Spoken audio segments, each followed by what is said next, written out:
Oi, pessoal. Boa noite.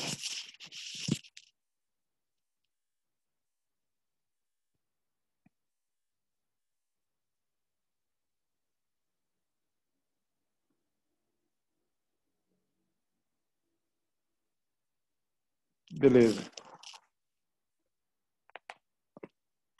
Bom, e aí? O que vocês acharam da prova?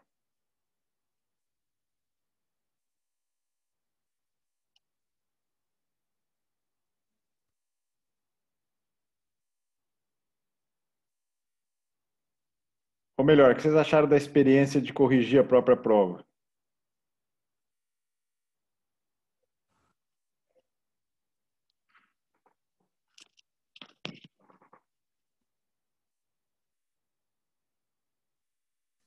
Professor, Oi? eu sou professora também. Já não aguento mais corrigir a prova dos outros, professor. Ainda tem que corrigir a minha também. Então, né? A gente tem que ver o que é mais importante, né? Preparar uma aula bem preparada ou ficar corrigindo prova, né? Que o...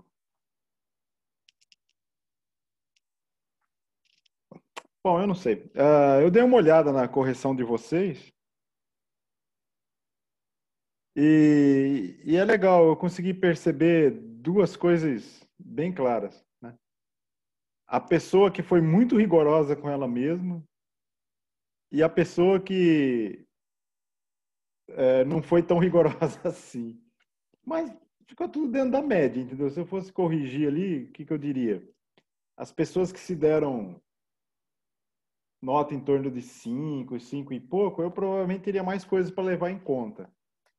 E aquelas que se deram 8, 9, eu fiquei com a impressão que se eu fosse corrigir, ia diminuir um pouco. Pelas coisas que eu vi, assim, olhando. Mas eu acho que é interessante esse aspecto para um curso de física, porque eu acho que deixa vocês assim um pouco mais focado no que importa nesse curso. Quando a gente vai dar aula na área de, pelo menos na Politécnica, né, pessoal da engenharia, eles são bem mais competitivos por nota, porque conta no currículo deles, dá possibilidade de fazer outras opções no curso.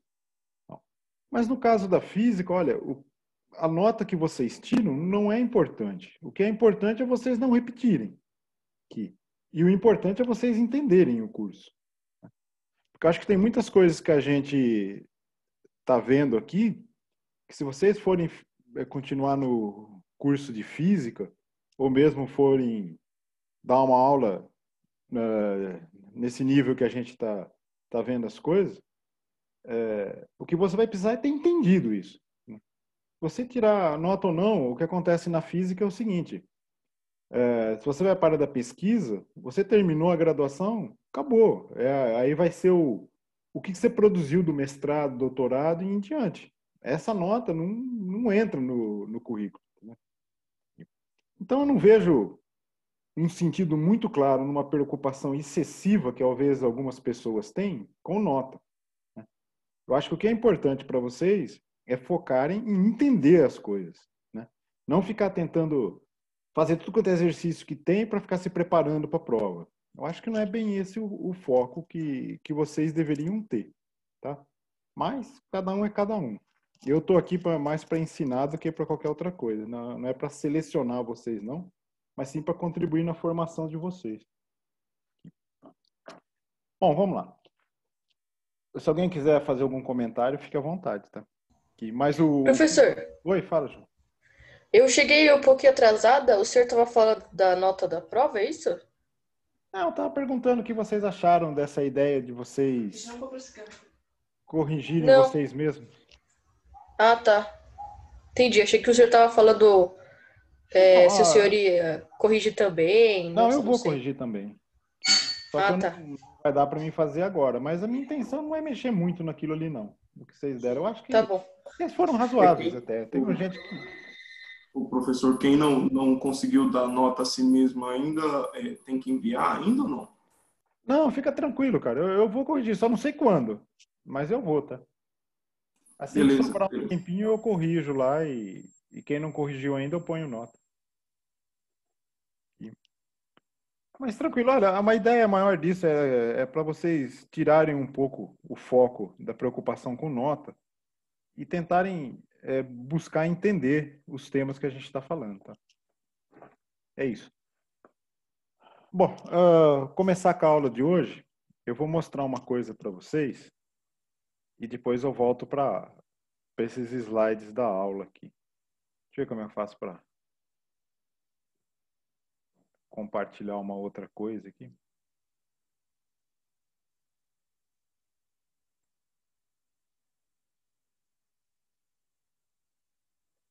Vocês estão vendo essa ondinha aí? Bom, isso é uma coisinha bem simples, né? Que é justamente você está jogando uma onda plana, que aqui pode ser na superfície de uma água, você está produzindo umas ondinhas. Ela chega num anteparo e ela sai praticamente com uma onda esférica na outra metade da área aí, né? Isso deu uma ideia, assim dizem que deu uma ideia, não sei, deve ter sido aonde a pessoa tirou a inspiração para isso. Do Huygens, em 1678, acho, ele fazia o princípio de Huygens sobre como uma frente de onda evolui. Aqui. E isso, por incrível que pareça, né, teve uma importância muito grande, e tem, na verdade, uma importância muito grande sobre a natureza da luz. E como ela se... E é uma coisa que a gente usa, que é isso aqui, né? Usa em ótica, né? Mas isso aí, na verdade, ele acabou influenciando até o modo de pensar e de se fazer cálculo em eletrodinâmica quântica, tá? Mas basicamente o que ele quer dizer é o seguinte: esse desenho aí eu estou fazendo aquela fendinha que vocês viram no outro desenho, né? Numa escala maior, e estou aplicando o princípio de Huygens, que é o seguinte: aqui onde tem a abertura da fenda aqui, a frente de onda chegou, ela é plana, só que a partir daqui, como que ela evolui? Né? Ela não é mais plana aqui. Então, na ótica, parte de ótica que você assume que a luz sempre vai em linha reta, né? É uma coisa, mas nem sempre é verdade aqui, né? Por exemplo, pelo princípio que é retilínea, né? Totalmente retilínea, a gente estaria vendo aqui uma coisa que seria assim, ó. Desse pontinho aqui, né? Se fosse retilínea mesmo, seria isso, ó. Só passou pela fenda, então a luz vai em linha reta a partir daqui, ó. Tá? Isso é ótica retilínea, né? Que o raio de luz, você sempre trata ele como um negocinho em linha reta. Só que isso deixa de ser verdade quando você começa a ficar com dimensões perto do comprimento comparável com o comprimento de onda da luz, né? Ou mesmo qualquer canto vivo que você põe e você observa a luz, se você for olhar em detalhes a sombra, você vê que a sombra ela tem uma região de uma penumbra ali, entendeu? E isso tem a ver com o campo da onda. Porque o campo, como que ele evolui a partir de um certo ponto? Quando é tudo uma linha reta aqui, ó, se eu traçar, pegar o princípio de Huygens, em cada ponto da frente de onda e traçar uma esfera, que nem eu pego esse pontinho que está o mouse aqui, né? Aqui, ó, eu pego esse pontinho. Deixa eu pôr uma outra coisinha aqui.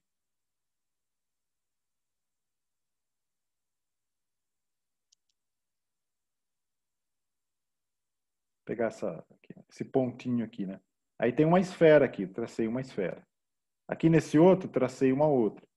Então, qualquer ponto aqui da frente de onda que está passando sem ser bloqueada pela fenda, né? Está passando no vão, põe uma esfera. O que essa esfera quer dizer?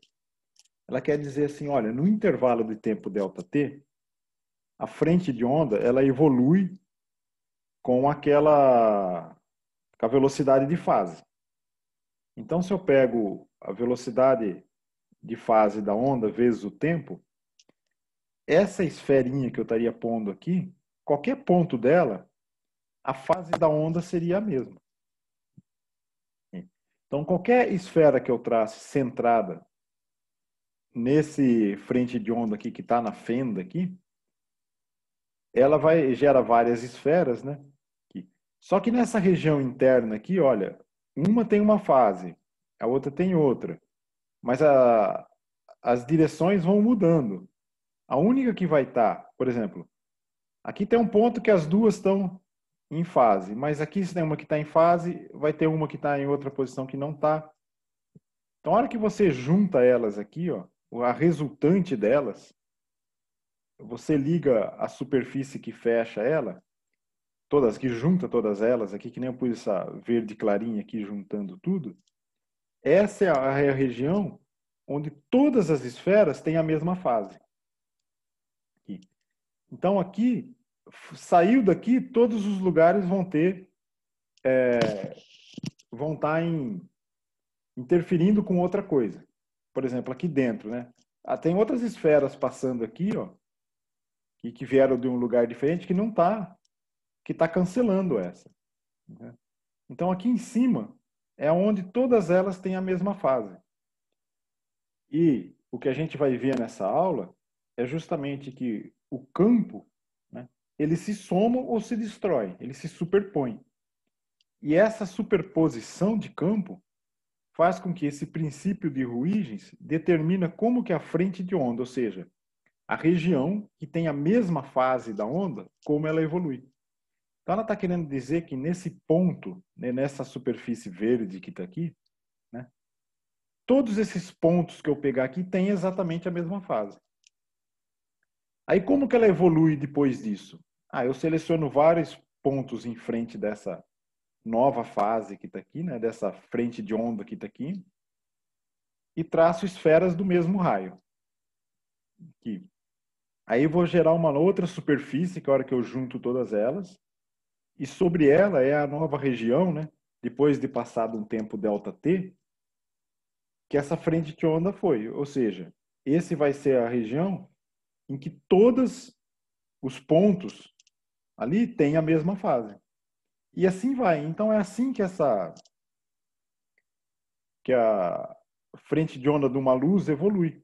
Eu posso ter uma onda plana, mas no momento que eu corto ela, né, a onda que pode vir para cá, ela está interferindo, que estaria interferindo destrutivamente com a outra parte da onda plana, que cancela ela, né?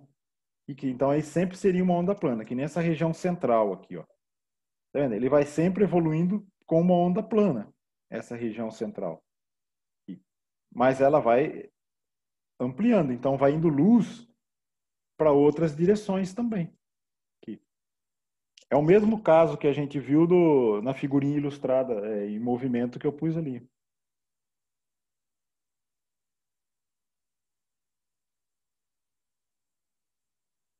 Não é que ela se comporta como uma onda só, é uma onda só. Entendeu? Você mudou a fonte. Então, antes você tem uma condição que você gerou um campo se movendo em onda plana, né? Ele está lá. No momento que você selecionou, cortou ele, fez qualquer coisa com ele, a condição da frente de onda mudou. Você gerou uma fonte diferente. Ela tem outras propriedades. Aqui. Ela não tem mais... Aqui na região onde o campo interferia construtivamente desse lado à direita, à esquerda da fenda aqui, né?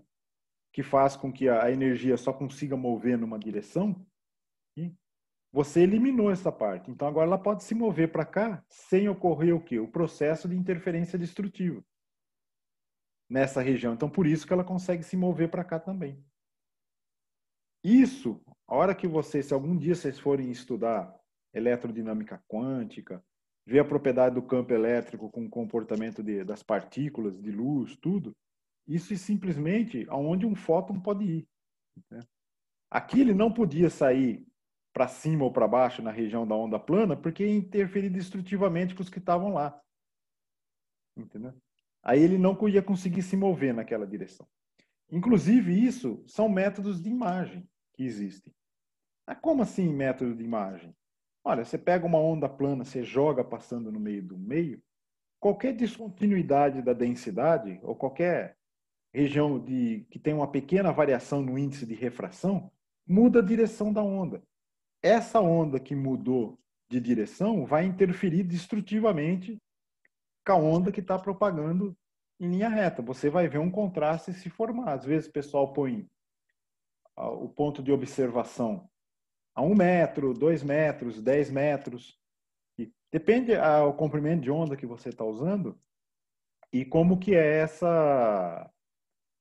a variação de densidade. Então, esse princípio de como a onda se desloca, a gente sempre pensa assim, no raio ele vai nessa direção. Não é, ele é muito mais regido pelas regiões em que o campo tem condições de interferir construtivamente do que não.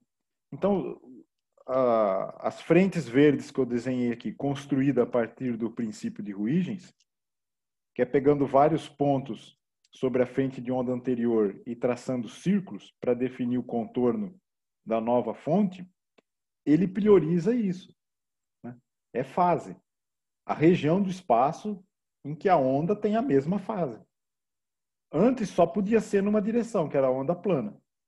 Só sobre um plano ela teria a mesma fase. A hora que passou pela fenda, não. Ela começa a ter outras regiões, ela toma um outro contorno. Então isso acontece com a onda na água, só que a física é outra, mas o fenômeno é análogo. Acontece com o campo elétrico também. Acontece com o som, que é um fenômeno ondulatório isso. Tá? Bom, por que eu estou mostrando isso? Porque com esse... a gente vai precisar desse conceito a hora que a gente for começar.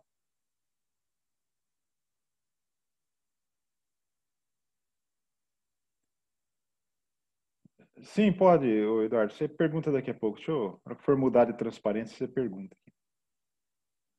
Então aí, ó, o que está acontecendo? A hora que a gente for estudar, por exemplo, eu estou jogando luz numa fenda. Qual o padrão? Essa nova fonte, como que ela se comporta? Que fenômenos ela produz? Ela vai produzir um fenômeno que a gente chama de difração. E para a gente entender essa difração, a gente precisa o ponto de partida para deduzir exatamente como que essa onda produzida por uma fenda, a gente usa esse princípio de Huygens. Que cada ponto da frente de onda, que está aqui, é uma fonte de ondas esféricas. Isso quer dizer o quê? Que o fóton que poderia estar ali, ele pode ir para qualquer lugar, em qualquer direção. Mas ele só vai aonde a interferência é construtiva. Onde ela é totalmente destrutiva, você não acha a partícula de luz naquele lugar num dado instante de tempo, né? Porque cada frente de onda dessa, a fase é constante sobre isso num tempo t fixo. Aqui. Então, isso aqui é a evolução desenhada, né, de uma fenda, como a frente de onda evolui usando o princípio de Huygens. Carlos, o que você queria perguntar? Eduardo, desculpa. Oi, professor, está me escutando? Estou. Não, eu fiquei com dúvida, eu não sei se isso já foi questionado, que eu só consegui entrar na aula agora, a respeito da questão 2 da prova, da área do ângulo sólido. A pergunta é a seguinte, o sinal, a propagação do sinal não é isotrópico? Então, depende como é a fonte, né? Lembra que a gente viu um tipo de antena, na verdade, né? Uma antena de dipolo, que ela emite em função do θ. Por exemplo, Sim. se você pega uma antena de rádio, uma emissora de rádio que é uma torre, aquele θ que eu pus lá é em relação à vertical. Sim, porque sim, ela sim. tem o máximo de emissão na horizontal. Tudo Agora, eu bem. posso fazer uma antena virada também, né? Por ela deitada. Aí, por exemplo, você não vai fazer uma torre que emite na horizontal se você quer fazer comunicação com o avião que passa por cima, né? Sim, sim, claro. Não, pelo que eu entendi, o sinal se propagava como esfera. Então, no caso, na prova, eu considerei a área do ângulo sólido como 4π. Então, dá uma Essa diferencinha no número vale? ali, entendeu? Sim, é que eu vi que o senhor integrou o seno ao quadrado e deu 8π/3. É. Mas a consideração da propagação como esfera também é válida pela interpretação? Vai dar uma pequena diferença ali, como você vai tirar a raiz disso ali. Não, é válido, eu não vou descontar nada por causa disso, não. Ah, tá, tá. Não, era só essa dúvida. Tá, muito O obrigado. certo é ter integrado, porque, assim, como ela depende do ângulo, não é toda a direção do espaço que tem energia. Sim, sim. Então, quando você divide por 4π, você está assumindo que toda a direção do espaço tem a mesma energia, né? Aí, quando você põe aquela diferença ali, você vê que a energia vai dar um número um pouquinho menor, porque a energia não está indo em todas as direções. Aham. Não, um Eu pensei pouquinho. mais como uma torre de rádio, por exemplo, que aí é realmente uma esfera. Não, não pensei como uma torre de radar. Não, mas a torre de rádio não é uma esfera. Não é esfera? Não, Ah, é tá. aquele valor lá. Só que em vez de ser deitado, que nem tá lá, é de pé.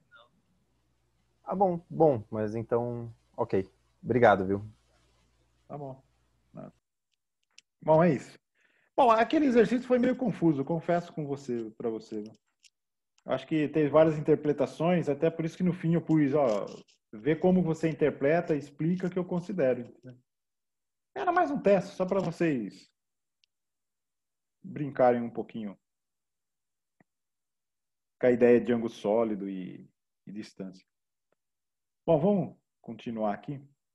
Quer ver, ó, esse princípio de Huygens, a gente pode aplicar ele naquilo que a gente viu sobre reflexão e refração. Tá? Vê como é que ele funciona aqui, ó. Então, a frente de onda, o que ela é primeiro? Né? Ela descreve todos os pontos do espaço que tem uma dada determinada fase num dado instante de tempo. Então, se a gente pega numa onda plana, e agora vamos fazer ela incidindo na superfície, na interface de dois meios. Então, na onda plana, né, o que é a frente de onda? Seria esse AB aqui, ó, que é perpendicular à direção de propagação. Todos os pontos num plano perpendicular à direção de propagação, por definição de onda plana, né, tem a mesma fase. Então, ele está chegando aqui, né? A hora que ele bate na interface, esse de baixo bate aqui, né? Ele começa a se propagar no outro meio. Então, se a gente pega esse ponto aqui e fala assim, eu vou calcular que região dentro do outro meio vai ter uma mesma fase depois de um dado tempo ΔT. Então, vai ser essa esfera aqui. Ó. Só que eu pus aqui o ΔT, que coincide com o tempo que a frente de onda do ponto mais de cima que A leva para chegar na interface. Então, no meio 1, a onda tem velocidade V1. Então, para ir de A a C, ela levou o tempo que seria AC dividido por V1, né? Então, esse comprimento aqui é V1 ΔT. Aí, o raio da outra, se eu pôr o ΔT, só que a velocidade é diferente. Ela vai percorrer uma distância diferente. Aí vai dar essa esfera aqui. O que acontece? Nesse meio aqui, né? Aí eu falo assim, bom, que outros pontos têm essa mesma fase aqui? Aí, se eu pego o C, como ela acabou de chegar ali, a onda ali no meio está começando a criar, entendeu? Vai sair naquele instante. Então, você pega a frente de onda que passa ali e é tangente a essa daqui. Essa daqui que vai dar a direção de propagação dela no meio. Você vê que ela mudou de ângulo justamente para satisfazer a condição da fase? Então, todo o fenômeno de refração que a gente vê, que a gente pôs aquelas condições de contorno, tudo, ela é também uma interpretação da região que essas frentes de onda evoluem com a mesma fase. A hora que ela entra no outro meio, o modo como a velocidade é diferente dela fazer a fase e ficar em fase com as ondas produzidas na interface, em qualquer ponto da interface, é mudando o ângulo. Porque qualquer ponto que você pegar aqui no meio, ó, como ele demora mais para entrar, a onda que começou, a esfera, depois de um período ΔT, vai ser menor, mas ela vai ser tangente a essa linha verde que eu tracei aqui, ó. E aí depois que ela entrou, qualquer intervalo de tempo, você põe em cima qualquer ponto dela e traça uma esfera de um mesmo raio, o único local que todas elas vão estar a mesma fase vai ser nessa outra linha aqui, ó. Aqui. Então é essa que é a mudança, o problema da interferência dos campos, que é o que a gente vai falar nessa aula, né? Sobre essas interferências. A onda só se propaga de um modo a obedecer isso. A frente de onda é aquela que está sempre onde todos os campos têm a mesma fase. É toda a mesma fase. Que ela se superpõe construtivamente. Saiu daquilo ali, daquela região ali, elas vão se cancelar. É por isso que a onda não vai para outro lugar. E aquele experimento do Rui que eu pus no slide anterior, a hora que você corta a frente de onda plana, ela se espalha. Porque aí você eliminou a interferência destrutiva que teria com a outra parte da onda, que força ela a andar sempre na direção para frente. Aqui, eu vou fazer um comentário a respeito de uma questão da prova também, que só uma pessoa falou esse argumento. Todo mundo fez uma justificativa lá, né? Mas por que tinha, a hora que tem a incidência oblíqua, aquele termo A que tinha lá no coeficiente de transmissão, a hora que eu for calcular a transmissão de intensidade, eu preciso ter um cosseno. Cosseno θ2 sobre θ1 lá. Aqui. É por causa dessa mudança de área que tem aqui. Ó, aqui o feixe está chegando. Intensidade, o que é? Potência por área. Né? Embora toda a energia que chegou aqui foi refletida ou transmitida, a área, a seção transversa, nesse desenho aqui, quando o ângulo diminui com a normal, essa área aumentou. Então, a potência do feixe ela está distribuída agora sobre uma área maior. E significa que a intensidade diminuiu. Então, você tem uma diminuição da intensidade, porque a área, a seção transversa do feixe aumentou.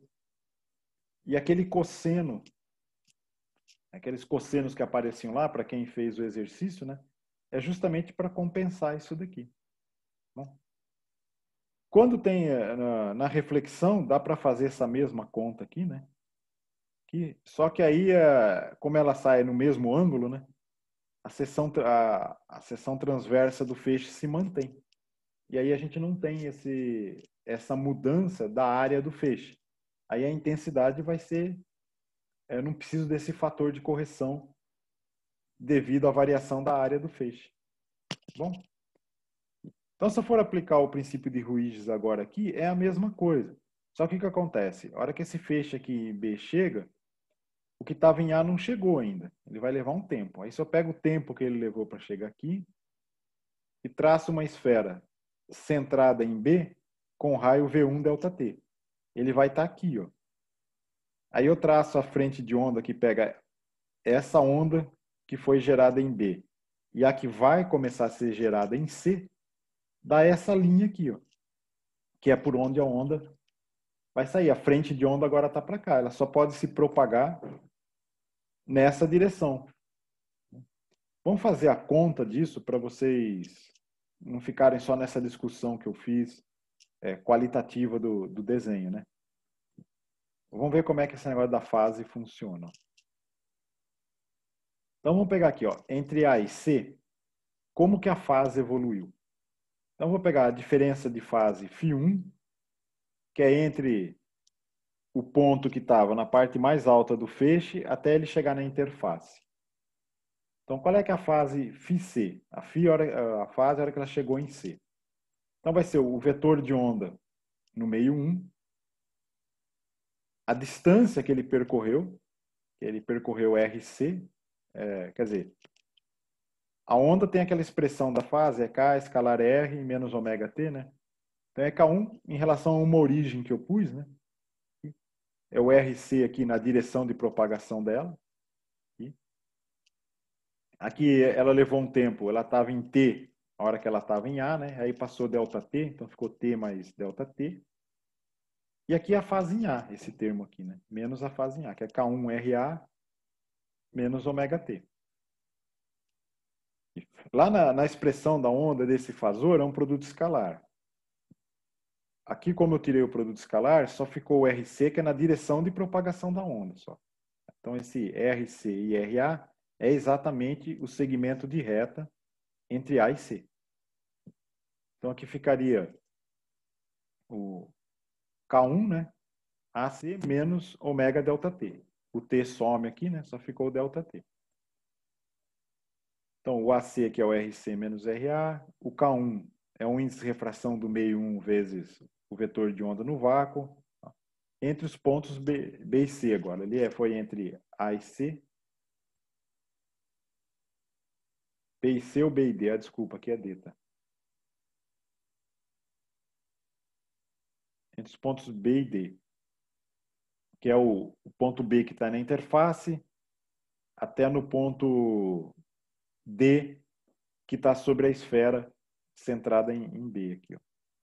Quanto que vai ser essa diferença de fase? Então é K2RD, que aí passou o tempo ΔT também.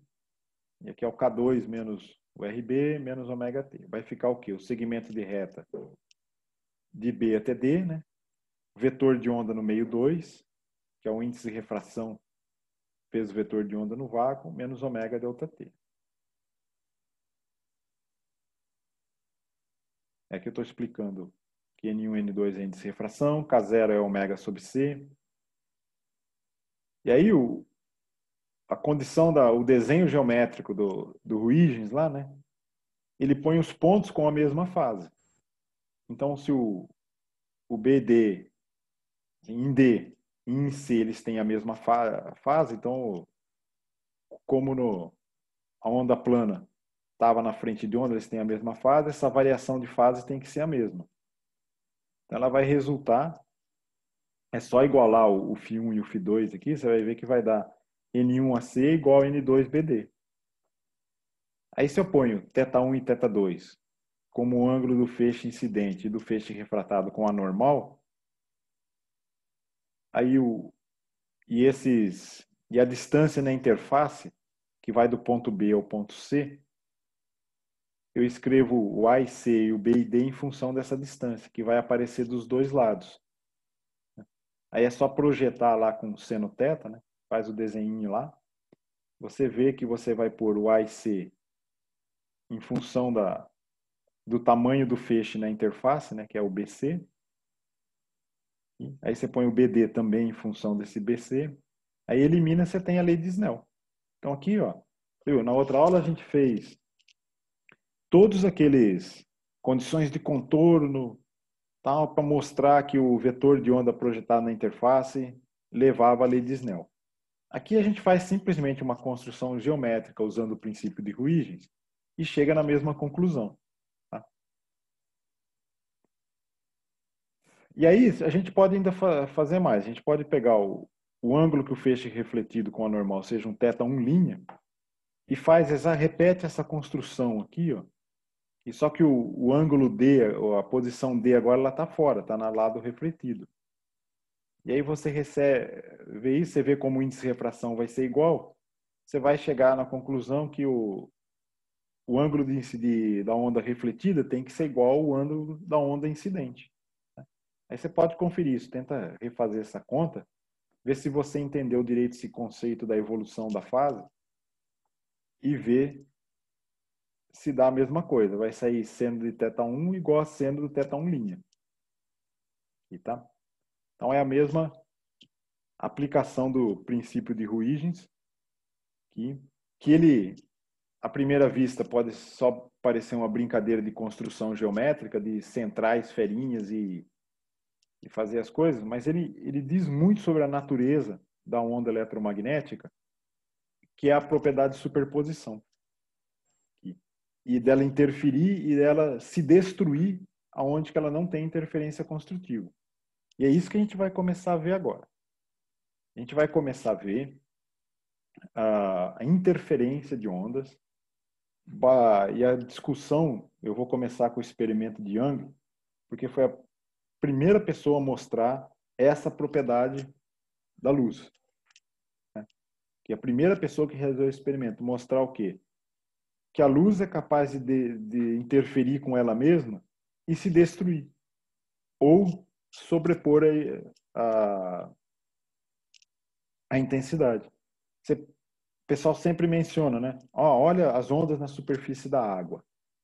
Aonde chega duas ondas, a crista das duas ondas se soma, crista e vale se cancela. A luz é a mesma coisa, mas a luz, ela diz uma coisa diferente, ela é um pouco diferente. Porque essa onda é distribuição de energia, ela diz como a energia está distribuída. E aonde você vai achar luz ou não. Bom, esse experimento aqui é mais ou menos isso. Ó. Aqui eu pus uns reloginhos aqui, com uns ponteirinhos aqui. Isso é simplesmente uma alusão à fase da onda, tá? Então, aqui está os dois para cima, quer dizer, a onda que está entrando aqui tem exatamente a mesma fase, né? Aqui. Aí, quando elas fazem caminho iguais, que nem essas que está no centro aqui, ela percorre esse caminho, que é exatamente igual a esse, eles vão chegar em fase. Não sei se vai chegar exatamente os dois para cima, mas vão chegar em fase. Ou para cima, ou para o lado, ou para baixo, mas os dois iguais. O padrão é cheio de pontinhos escuros e claros e escuros, né? Aqui tem um experimental do lado e aqui tem uma distribuição de luz aleatória aqui, seguindo o padrão de interferência, né? Aonde você tem vários pontinhos aqui, significa que você tem luz. É parecido com esse experimental que eu pus em escala aqui, que está atrás, né? Aqui. A hora e esses pontinhos, né, experimentalmente, você vê que a parte sem luz ela é mais definida do que a parte com luz. Por que isso? Porque a condição dela ser totalmente destrutiva ela é muito bem determinada. Então, onde que a fase é invertida, você não tem luz mesmo. Agora, se ela tem um ângulo, um pequeno ângulo entre elas, ou não cancela totalmente, você sempre tem alguma luz ali. Então você tem os máximos são mais largos e os mínimos são bem definidos. Pode ver a parte do mínimo aqui como fica estreitinho. Enquanto que a parte que tem luz é maior. Justamente por causa disso, porque para eliminar totalmente a luz, eles têm que estar exatamente antiparalelos. A fase da onda e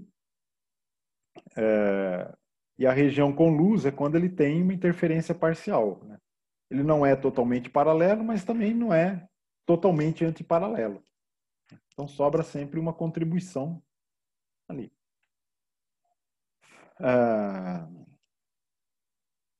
Bom, vocês têm alguma pergunta desse desenho?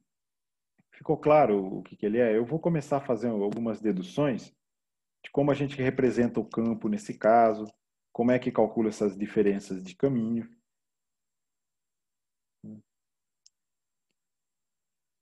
Beleza.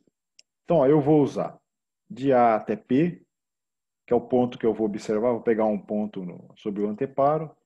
Embora eu pus o P nesse ponto de interferência destrutiva aqui, né? Ele representa qualquer ponto que está aqui. Então, eu vou sempre ter a distância de uma fenda até o P, que eu vou chamar de AAP. A distância da outra fenda, a B, né? É da B até a P. E o D aqui é a separação dessas fendas. Tá aqui. Só por curiosidade, alguém já fez alguma coisa com interferência? Já estudou isso? É totalmente novidade? Eu estou chovendo no molhado? Como é que vocês estão com esse negócio de interferência? É que às vezes a gente trabalha faz tempo com isso, é uma coisa tão natural, né? E eu fico sem uma referência se isso, para vocês que estão fazendo Física 4, é novidade ou não.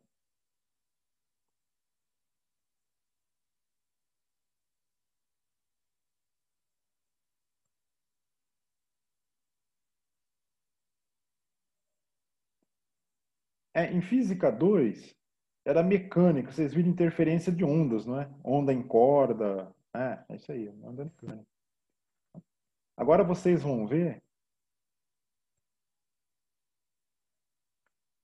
alguns aspectos muito interessantes desse negócio de interferência e como esse tema pode ser complicado. Então, nessa aula eu quero passar isso em detalhes para vocês, para que vocês peguem bem esse conceito aqui, que na área de física isso é importante, tá? Então eu vou fazer esse experimento em detalhes. Aqui, ó. Vamos lá. Para a gente demonstrar esse princípio de interferência, a partir do experimento de Young, né?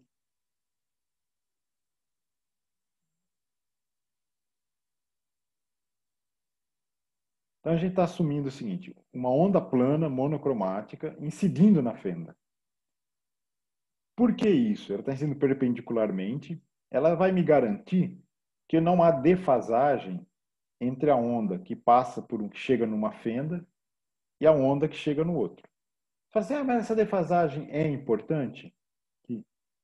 Não, eu posso fazer usando isso aí, mas só vai complicar.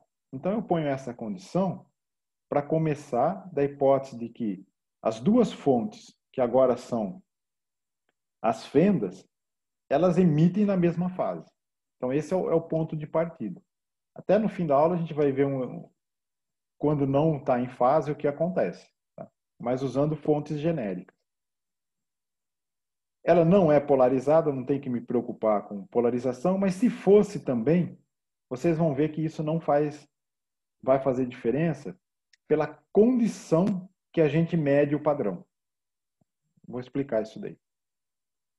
Então aqui eu estou pondo ranhuras, porque o experimento de Young ele foi feito com furinhos, né, num papel.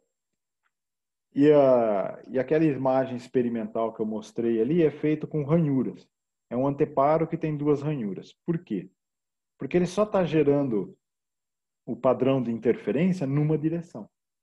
Se eu coloco orifícios, fenda, que é um furinho, ele gera em duas dimensões, vai sair anéis ali. Mas para entender esses anéis, a gente vai discutir isso aí na outra aula. Então a gente está começando aqui com ranhuras, estou jogando uma luz que ela é muito menor, a área da luz muito menor que as ranhuras. Então o que está afetando o padrão é simplesmente a dimensão lateral das ranhuras, tá? E elas são separadas por D, e esse D é maior, né, bem maior do que a separação, ou do que a largura da ranhura. Depois a gente vai ver o efeito que isso causa. Então, aí se a gente usa o princípio de Huygens, né, a luz que vai passar pelas ranhuras se espalha no plano da figura. Porque você vai limitar a luz naquela direção no plano e ela vai se espalhar ali. Então, a gente vai pegar o campo elétrico da onda que emerge de cada fenda e vai representar ele assim, ó. Tá?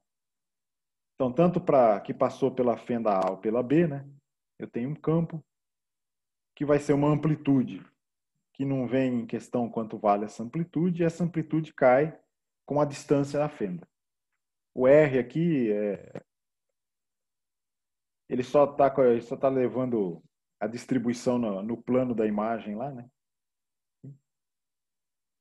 E aí tem a fase dela, né? O termo da fase aqui, que é o K escalar R menos ômega T. Então, aí sobre um ponto do anteparo, como é que a gente calcula o campo que vai chegar lá? Como é que vai ser esse campo resultante? Então, eu vou pegar o campo que vem da onda A, o campo que vem da onda B, da fenda B, né? Aí põe a amplitude, que é comum para elas.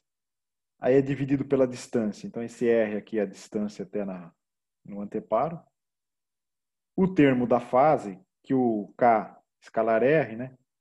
Vai ficar o módulo do vetor de onda na distância que ele percorre. Então, é o AP e K do BP. E o ômega T é comum para os dois, né? Fica em evidência aqui. Tá bom? Então, essa aí é expressão básica, né? Só pegou uma expressão de onda esférica ali, né? Pôs ela lá e está olhando só no plano da figura. É isso aí que importa para nós, tá? Para descrever aquele padrão lá. Vocês têm dúvida com isso aqui? O porquê que fica esse produto K, escalar R fica K, AP? Acho que é tranquilo isso aí, né? Bom, o que produz a interferência?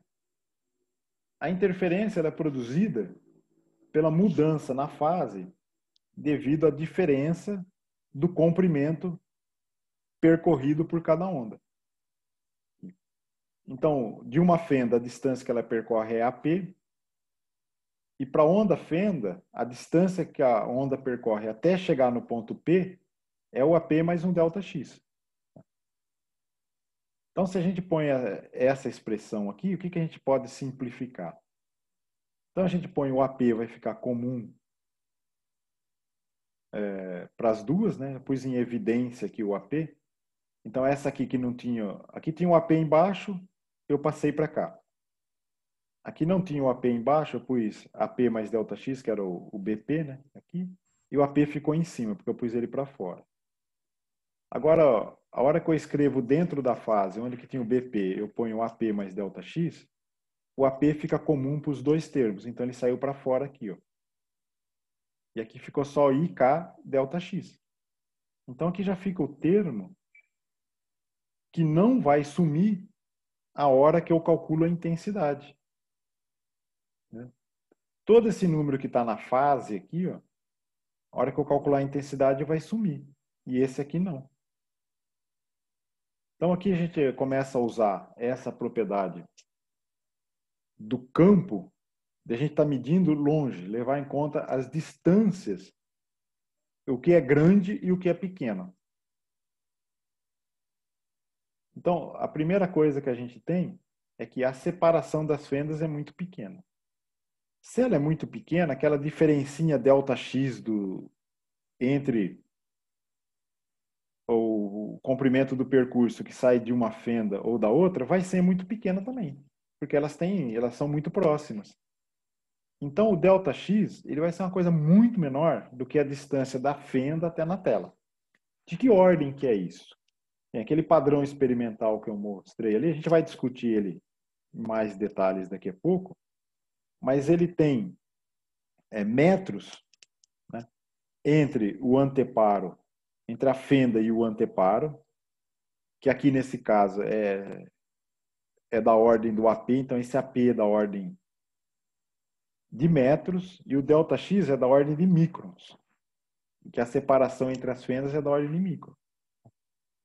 Então, como o ΔX é muito pequeno aqui, você não consegue comparar o AP com ele. Tá? Ele vai ser muito menor do que o erro que você tem na medida do AP. Então, esse termo aqui praticamente dá 1, né? E aí você simplifica o campo sobre o anteparo desse modo aqui. Agora, basta a gente calcular a intensidade. Como é que vai ser a intensidade sobre o anteparo? Porque a gente nunca mede campo, né? Eu já vi livro-texto, o pessoal fala assim, não, campo é sempre real. Não é real, ninguém mede campo. Você mede a intensidade e a força que ele exerce sobre as partículas. Mas você diretamente, você não mede ele. Tá? Você não vê ele que nem uma onda na água. É sempre uma troca de energia. Você vê a energia que ele transfere. Bom, a intensidade observada sobre o anteparo corresponde à intensidade média. Então, a gente pega essa intensidade média que está aqui, ó, desculpa, esse campo, e qual a intensidade que ele tem. Então, é 1 sobre 2 vezes a impedância, vezes o campo elétrico, multiplicado pelo complexo conjugado dele. Então, vai ficar essa amplitude ao quadrado, né, AP quadrado, o 2 vai cancelar, né? Ali, vai sobrar isso aqui, ó. Esse termo aqui, ó, é o que vai produzir todo o detalhe daquele padrão de interferência. Como é que chegou nesse termo aqui, cosseno de K ΔX? Ó, tá aqui, ó. Eu peguei esse termo que está entre conchetes na equação 5, fiz ele vezes o complexo conjugado dele, que é isso que esse asterisco aqui significa, o complexo conjugado. Eu vou trocar tudo que tem I por menos I. Então, aqui é 1 mais E de IK delta X, aqui é 1 mais E de menos IK delta X. Eu multiplico tudo isso, vai ficar um 2 na frente aqui, que cancelou esse 2. E depois fica 1 mais cosseno delta X, tá? Quem não tem prática com número complexo, verifica isso aí, vê se está tudo certinho. Tá bom? Então, vamos lá. Então, dessa equação 6, o que a gente pode concluir? Que os pontos da tela... Aqui eu pus tela fluorescente, porque aquela imagem ali, eu tinha feito aquele desenho originalmente para difração de elétrons. E que o elétron faz exatamente aquele padrão de difração também. Tá? Só que para ver o elétron, você precisa de uma tela fluorescente. Para ver luz de laser, você não precisa de tela fluorescente. Tá? Então, por isso que ficou esse fluorescente aqui. Mas não... Quando se aplica a difração de luz visível, interferência de luz visível, não precisa desse fluorescente.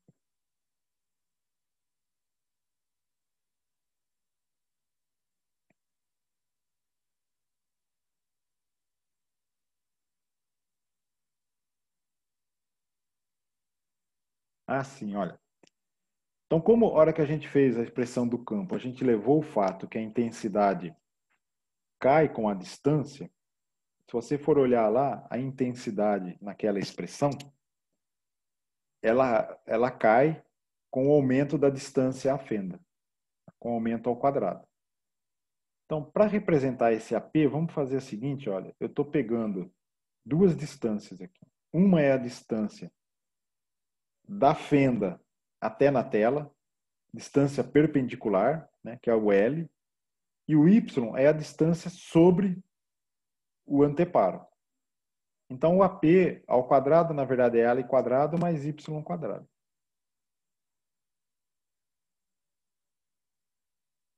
Tela e L é a posição do ponto P sobre a tela. É isso aí. Então, essa atenuação aqui, a hora que a gente for olhar o padrão mesmo, vocês vão ver que ela não contribui, não afeta quase nada. Por quê? Porque o Y, ele vai ser, na verdade, você vai medir o padrão numa escala de centímetros. E a distância é uma separação de metros. Então, a atenuação disso é muito pequena. Você vai ter coisa de metros variando coisa de alguns centímetros. Então, praticamente, você não vê o efeito da atenuação do padrão com a distância à fenda. Tá? Então, por essa aproximação que a gente está fazendo, o padrão de interferência, ali, os máximos de interferência, teriam sempre um valor muito próximo. Eu vou explicar melhor no próximo. Bom, então se a gente... Esse aqui eu só estava falando da distribuição de intensidade, né? Mas o que determina mesmo o padrão é isso aqui, ó. É a dependência com ΔX. Por quê? Porque toda vez que, como você viu que lá está 1 mais cosseno de Kx, toda vez que esse Kx, KΔx, for um número ímpar de π, você lembra? Se eu olhar lá, tem 1 mais cosseno. Se o cosseno valer menos 1, vai cancelar. Vai dar 1 menos 1, vai dar 0. Então, toda vez que esse KΔx valer um número ímpar de π, né, e esse n aqui é um número que pertence aos naturais, ele pode ir de 0 a mais 1, mais 2, mais 3, ou menos 1, menos 2, menos 3, tanto faz. Tá? A intensidade vai ser nula. Agora, por outro lado, se esse KΔx for um número inteiro de 2π, aí o cosseno é sempre 1. Aí 1, que já tem lá, mais 1, vai dar 2. Então ele vai aumentar 4 vezes o valor da intensidade devido apenas a uma fenda, que seria o IA, né?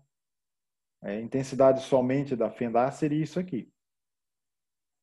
Aí se você vê que aquele 1 mais cosseno vai dar 2, aí tem um 2 que eu simplifiquei lá, mas se você põe ele de volta, dá um fator 4 em relação a essa intensidade.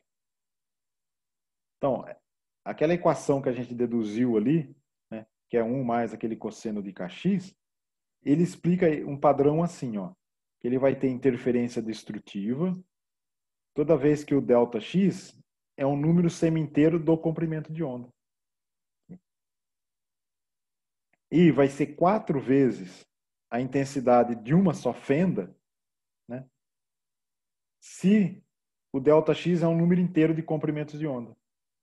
Então aqui o campo chega com fase oposta, o campo o campo elétrico está numa direção, o outro está na direção oposta, se cancela, se soma, dá zero.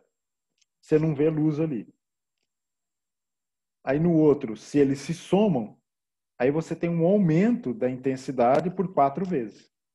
Por que por 4 vezes? Porque o campo somando vai dar 2 vezes o campo. E a intensidade é o quadrado do campo. Então você aumenta a intensidade luminosa por um fator 4, aonde você tem a interferência construtiva.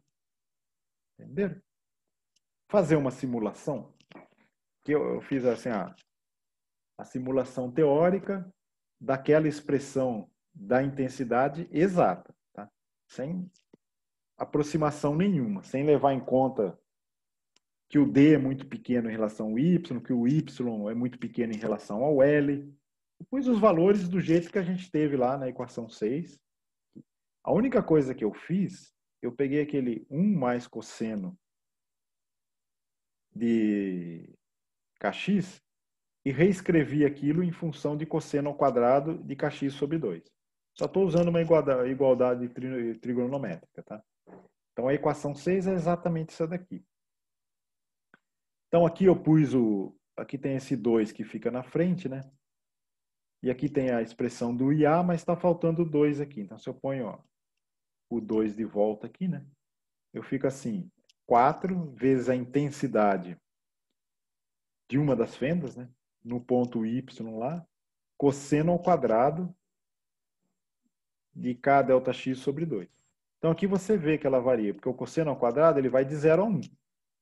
Então 0 é destrutivo, 1 vai ser 4 vezes a intensidade de uma fenda. Então eu estou pondo isso em função da posição na tela. E aí eu faço o desenho mais em detalhe no próximo slide, vocês vão entender melhor isso aqui. Então quem que é o ΔX? É a diferença de caminho. Então, quanto que é a diferença da fenda de baixo até no ponto P lá? Então, a fenda de baixo, em relação ao meio da fenda ali, né? É a posição o Y é a posição na tela, só que a fenda está posicionada D sobre 2 abaixo do centro. Então, a distância aumentou D sobre 2. Então, eu levo ao quadrado aqui para calcular o BP. E o outro é a mesma coisa, só que agora a distância ao ponto luminoso, né? Aqui, na direção vertical, ele está mais para cima, a fenda A. Então, ela está para cima quanto? A distância entre elas sobre 2. Então, é só essa diferencinha que eu estou levando ali. Estou fazendo essa conta aqui em função do L, do Y. Então, eu fixei aqui, fixei um L. Então, o K que está aqui, para quem não lembra, né? Esse K aqui é 2π sobre lambda. O L eu pus 5 metros. E o D, que é a separação das fendas, 300 microns. Então, aqui você vê bem a diferença de escala.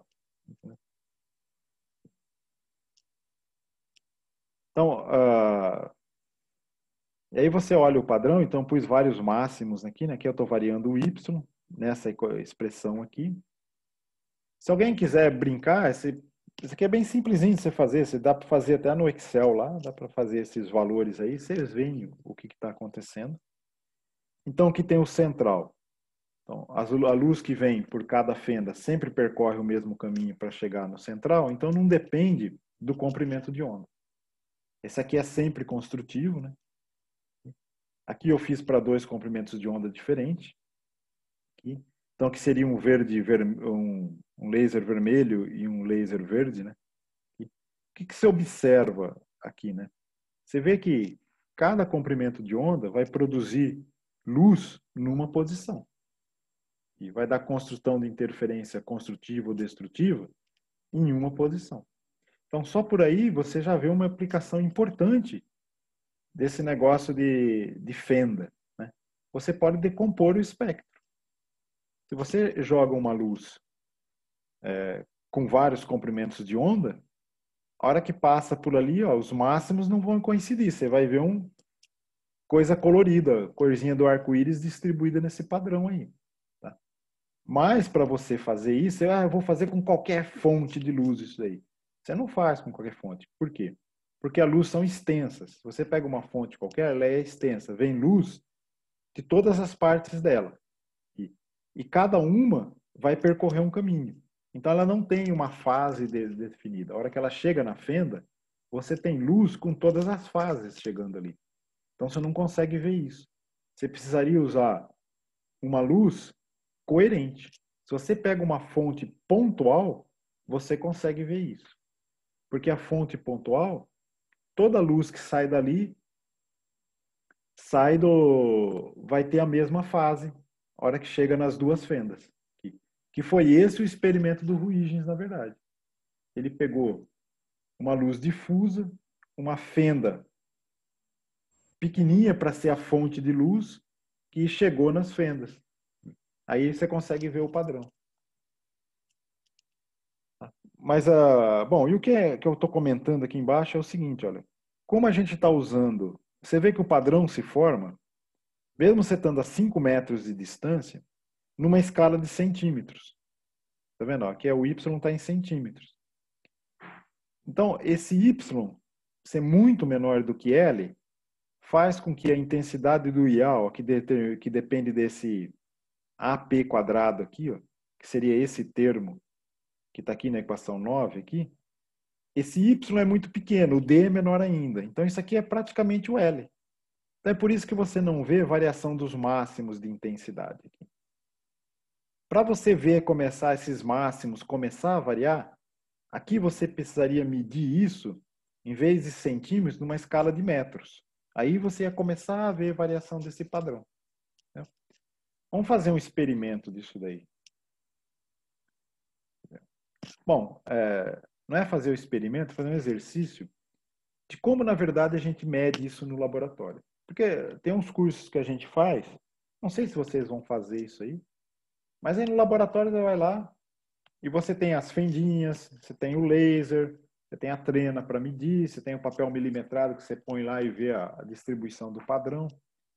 Você faz esse experimento, mas que aproximação você usa? Você não precisa fazer essa simulação que eu fiz para pôr em cima ali e comparar. O que você faz ali? Você aproxima a equação de uma coisa que você consegue medir. Então, qual é que é a aproximação que usa? A gente tem o ΔX, né? Então, a gente quer fazer o Y em função do ΔX, de um jeito fácil, que eu posso chegar no laboratório e medir isso daí. Então, aquelas raízes que eu pus ali para calcular a diferença de distância, no slide anterior, a gente lembra que em expansão em série de Taylor, da raiz de um número, né, que em torno de 1, quando esse x é muito pequeno, isso é 1 mais ou menos meio de ΔX. Aí você substitui isso naquelas duas raízes que tem na equação, né? E esse x vai ir para zero, porque o d ele está indo para zero lá, né? Você substitui isso, você vai simplificar aquela equação, vai ficar em ΔX é próximo de YD dividido pela raiz dl quadrado mais y quadrado. Como o y ainda é muito menor do que l, fica só o l aqui embaixo. Então, essa daqui é a aproximação que a gente usa para medir o padrão. Então, ó, o y está aqui, ó, é a distância a partir da direção do feixe direto, né, no anteparo. L é a distância entre a fenda e a tela. Aí se a gente lembrar, tá, mas qual que é a condição de interferência construtiva? É quando essa diferença de caminho for um comprimento de onda, ou 2 comprimentos de onda, ou 3. Ou seja, o ΔX é um número inteiro de lambda. Então, ó, aí se eu substituo o ΔX aqui como m lambda e comparo com isso aqui, o que eu vou ficar? O YM, ou seja, a posição do máximo, vai ser ml lambda sobre d. Então, você tem uma expressão muito simples para chegar no laboratório, medir seu padrão e determinar o que você não sabe. Então, o que você não sabe? Não sei o comprimento de onda. Então, eu sei qual é que é o D da fenda, eu sei o comprimento de onda. Eu sei o comprimento de onda. Eu quero medir o D da fenda, que na verdade é o experimento que a gente faz lá, né? Então, é só usar essa expressão. Então, você vai ter os máximos aqui, ó. Por exemplo, o y mais 4. Então, você tem o máximo central, o y, quando o m vale 0 aqui, né? Aqui. Que esse máximo independe do comprimento de onda. E os outros é tudo em função dele. Então, aqui é o mais 1, mais 2, mais 3, mais 4. Menos 1, menos 2, menos 3, menos 4. É o valor do m que eu ponho aqui. Então, ele vai de baixo para cima e tudo aí. Então, vamos fazer um... Isso aqui é um padrãozinho que a gente mede ali no laboratório. Aqui. Então, a gente vê que você joga lá, a gente mede aqui, olha. Entre esses dois, essa região do visível aqui do espectro, eu tenho 9 máximos que vão estar separados em 9 centímetros.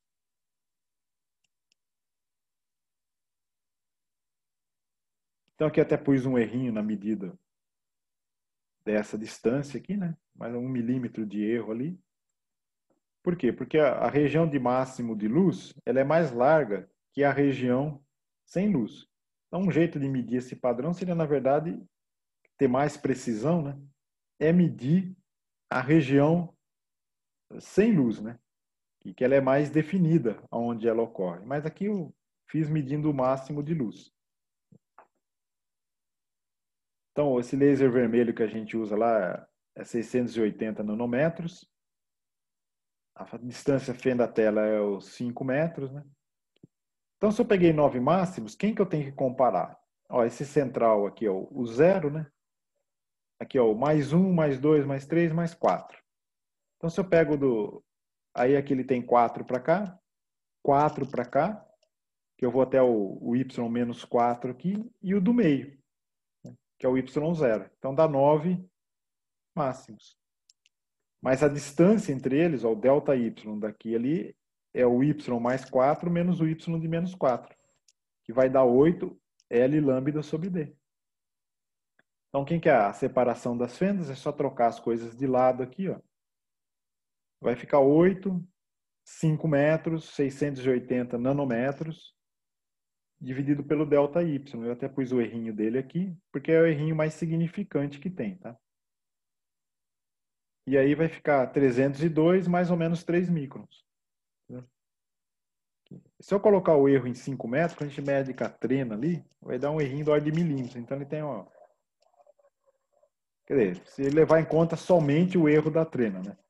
Mas precisa fazer com bastante cuidado, que pode dar um erro maior. Mas o resultado é sempre bem compatível. Agora, fazer uma pergunta para vocês. O que vocês estão achando de estranho nesse padrão em relação àquele padrão simulado que eu fiz lá? Vamos ver quem está acordado aí, quem está dormindo aí. Vou esperar vocês alguém responder, tá?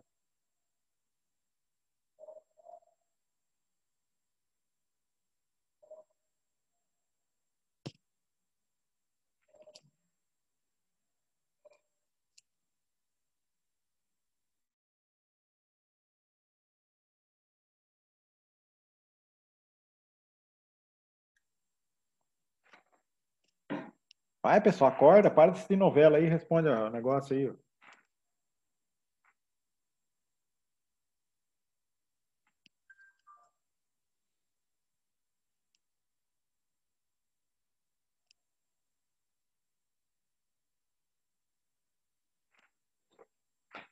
Sim, no meio é mais intenso. E o que a gente viu lá naquela simulação? Que a intensidade era para ser igual, não era? Todos os máximos têm a mesma intensidade? Porque o Y era muito menor do que o L, então praticamente a intensidade não variava. Mas não é só o máximo que é mais intenso. Está faltando uma luz ali, um ponto de luz ali. E depois os outros são bem mais...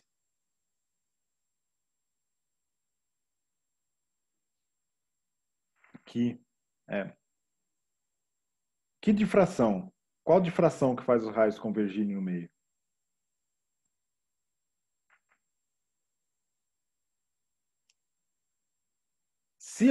Se todas as nossas hipóteses usadas para fazer aquela simulação fossem 100% válidas, essa intensidade aqui, nessa escala de alguns centímetros que a gente está vendo aqui, era para ser uniforme.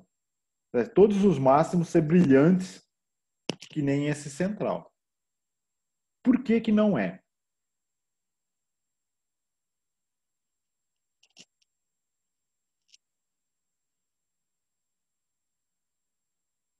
O que que na nossa hipótese está aproximado demais? E qual é a aproximação que a gente fez que dá um resultado que claramente está em desacordo com aquilo lá? A interferência, o modo que a interferência depende de ΔX está certo. É outra coisa a respeito de como a intensidade de cada fenda se distribui.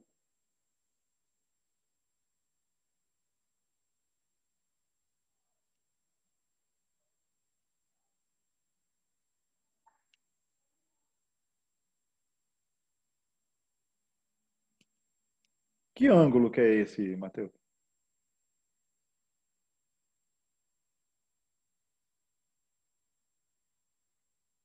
Porque a variação angular é que eu entendi a sua pergunta, é que tem muitos livros textos que eles descrevem esse padrão em função do ângulo. Tá? Mas o jeito que eu fiz, eu não pus ângulo, eu peguei diretamente o valor, aquele ali está exato, eu não preciso usar um ângulo para representar como o caminho do feixe até chegar no anteparo depende do ângulo, ele está embutido na variação do y. Ele já foi considerado ali. Né? Então, a variação do ângulo está embutida na expressão já.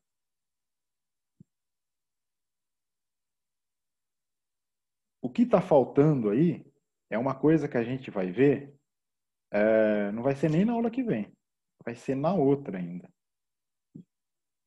Porque lembra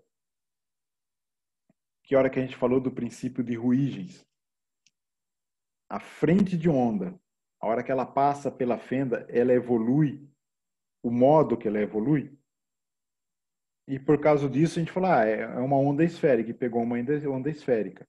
Mas não é uma onda esférica. Então o que você vê aqui é um padrão de interferência entre duas fendas que estão emitindo ondas não esféricas. Que a intensidade que a fenda distribui no espaço, ela não é uniforme. Ela tem uma região, ela interfere com ela mesma, só que no caso dela não é interferência, é difração. Então eu estou vendo o padrão de difração das fendas interferindo entre eles. Então o que está errado no nosso modelo é a expressão do campo produzido pela fenda. O como eles interferem está correto, a equação que a gente fez. Mas o que a gente não fez ainda é o padrão o campo produzido pela fenda. A gente vai fazer isso na hora que a gente falar da difração, né? E aí vocês vão ver que ele reproduz exatamente isso. Daí. É uma interferência. Na verdade, esse lugar que some a luz aqui, ó, pelo máximo que some, dá para você saber a razão entre a dimensão da abertura da fenda em relação à distância. Vocês vão ver como é que faz isso. É muito legal, tá? Mas só com esse conceito de interferência tem muito para a gente discutir ainda. Então, ó, para vocês terem uma noção exata de como se usa o princípio de superposição de ondas que produz o fenômeno de interferência, a gente vai pegar duas ondas, quaisquer, onda eletromagnética, e vai superpor elas. E tentar discutir aqui todas as variáveis do problema. Tudo que pode estar variando. Então, ó, a gente vai começar com duas ondas. Fala assim, mas você começou com uma onda plana. Não. Esse campo de onda aqui, ó, esse E10 e E20, ele pode ser qualquer coisa. Ele pode ter polarização elíptica, pode ser polarização π, sigma. pode cair com a distância, que nem o caso que a gente fez lá, caía com a distância, mas a gente viu que, no nosso caso ali, isso não fazia muita diferença. Que pode ter atenuação. Então, esse campo de onda aqui, ele é genérico. A única coisa que ele tem, assim, ele tem um estado que vai ser comparado com esse aqui, tá? Num ponto. Então, eu tenho esses dois campos. Um tem um K1 se propagando, mas esse K1 aqui não diz respeito ao meio. Aqui eu vou fazer umas... eles estão se coincidindo no mesmo meio, né? Então, o K1 aqui refere a uma fonte de luz que vem de uma direção e aqui o K2 que vem de outra direção. E não é variação de índice de refração no meio, porque elas vão interferir no mesmo meio, tá? No mesmo local. Aí tem a evolução temporal delas e tem um delta aqui. Esse delta é porque eu não sei que instante eu liguei cada fonte. Então elas podem ter uma diferença de fase devido ao instante que foram geradas, ou percorrer um caminho óptico diferente, e elas chegam com uma diferença de fase que não tem a ver com o caminho físico que eu vou considerar aqui, com o ponto R do espaço. Tá? Então, por exemplo, assim, eu vou olhar ela se superpondo num ponto R. Então, vai ser um ponto P no próximo slide ali. Mas, além do caminho físico que ela tem, ela pode ter uma outra diferença de fase. Então, é uma expressão extremamente geral em relação a esse argumento da fase aqui.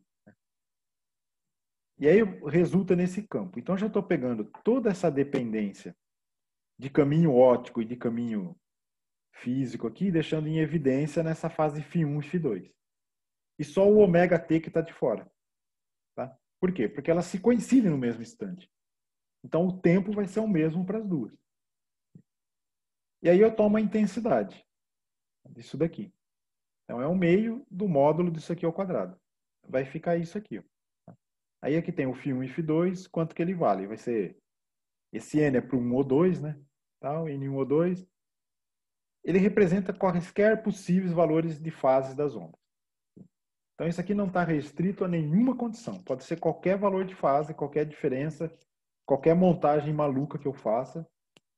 Essa expressão é válida. Né? E também esse campo de onda aqui, ó. O E10, o E20. Pode ser função da distância à fonte, da direção de propagação. Lembra? Você pega uma antena de dipolo, o campo muda com a direção que você está olhando ele também. Pode ter também polarização P, S ou elíptica. Você fala assim, mas o que é polarização P? O que é polarização S nesse caso aí? Aí vai estar associado com o ponto que você está olhando. Você está o observador, esse campo está chegando para vocês de um modo que ele é sempre perpendicular ao plano da fonte até a ponta de observação, que aí seria S, né? Perpendicular ao plano de observação. Ou paralelo ao plano. Então, isso dá efeito também em como eles interferem. Aí, como é que a gente simplifica essa condição de interferência aqui? Ó? Então, aqui está o desenho geral, né? Ó, tem duas fontes, tem um ponto de observação. Então, o K2 é essa direção de propagação para chegar até aqui, e o K1 é o vetor de onda da onda que chegou até aqui. Polarização P, que está no plano, ele está assim ou assim. Aí você vê por aqui, ó, que os campos vão ter um ângulo entre eles. Então, o ângulo dos campos, no ponto que ele está se superpondo, também importa no efeito de interferência. Agora, se a polarização é S, os dois estão perpendiculares ao plano, aí o ângulo entre eles vai ser 0 ou 180. Tá? Eles estão paralelo ou antiparalelo. E também dá um efeito. Ali. Bom, como é que a gente simplifica aquela expressão? A gente vai pegar o seguinte, olha, o módulo da soma de dois números complexos quaisquer, né? Que seria o módulo ao quadrado, né? De A mais B ao quadrado, é o quadrado do primeiro mais o quadrado do segundo. Aí o primeiro vezes o segundo complexo conjugado, o primeiro complexo conjugado vezes o segundo. Então essa é a expressão do número complexo que você tem para obter o módulo de uma soma. No caso, lá a gente pôs campo de onda vetorial, né? O que muda é que o A e B aqui fica produto escalar. Então fica isso aqui, ó. Tá? E aí o que vai aparecer o cosseno, né? Porque a hora que você faz aquela soma, a parte real se soma. Que aí fica a diferença de fase, né? Fica em evidência. Ela vai ser a parte real dela, né? O cosseno da diferença é a parte real. O seno da diferença é a parte imaginária, que ela se cancela, porque ele aqui ele fica mais i, aqui fica menos i. Esse some só fica isso daqui. Então essa é a expressão de interferência geral. Tá? De quaisquer dois campos produzidos por quaisquer duas fontes. Só que o que você tem que levar em conta aqui? Quais que são os detalhes? Tem a diferença de fase, mas tem o ângulo entre os campos também.